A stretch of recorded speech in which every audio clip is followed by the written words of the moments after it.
once framed someone for a crime she didn't commit. I knew this would happen. And when the police snapped cold metal handcuffs around her wrists, I smiled.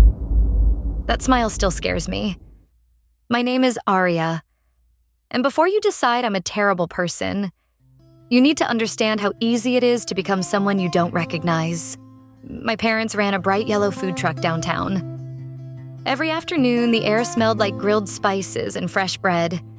People lined up around the corner for my dad's sandwiches. After school, I worked the grill while my twin sister, Eliza, handled customers like a professional comedian. We weren't rich, but we were happy. Then Caleb walked into my life. He volunteered at a youth center nearby and started stopping by every day. He believed in my dream of opening a cafe someday. For the first time, I felt chosen. But Caleb had an ex, Victoria, designer clothes, perfect smile, billionaire confidence. When Caleb chose me instead of her, she didn't argue. She waited. One Friday, during our busiest lunch rush, city inspectors stormed toward our truck. Oil hissed on the grill. Customers laughed, music played, then everything stopped. They shut off our gas line. A violation notice slammed onto our service window while phones came out everywhere. People filmed as inspectors ordered us to throw away trays of fresh food. A man shouted about his refund. Someone laughed. I watched my dad dump hours of work into black garbage bags, his hands shaking. Anonymous safety complaints, they said. We were closed indefinitely. Days later, I saw Caleb outside a glass office tower downtown. He was wearing the silver watch I saved 3 months to buy him.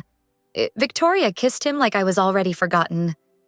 Her father had offered him an international internship. "It's my future," he said. Apparently, I wasn't part of it. Something inside me went cold after that. A week later, Victoria's family hosted a massive charity gala. Cameras flashed everywhere. That night, a priceless sapphire bracelet disappeared backstage. I found it behind a velvet curtain near the dressing rooms. And instead of returning it, I kept it. The next evening, at a crowded fundraiser, I brushed past Victoria while reporters surrounded her. Her perfume was sharp and expensive.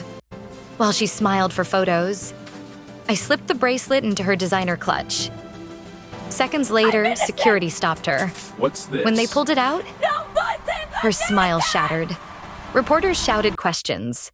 Flashbulbs exploded. She screamed that she was innocent as investors stared. And when the cuffs locked around her wrists, I felt powerful. For exactly 12 hours.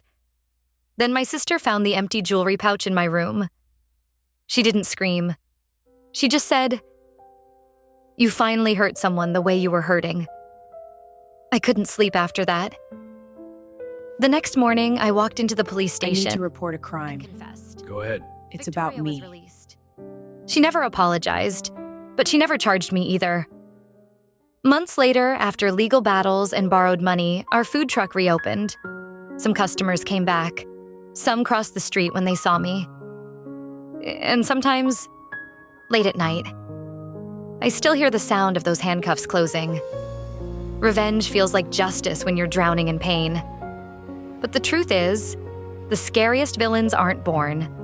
They're ordinary people who stop themselves 1 second too late.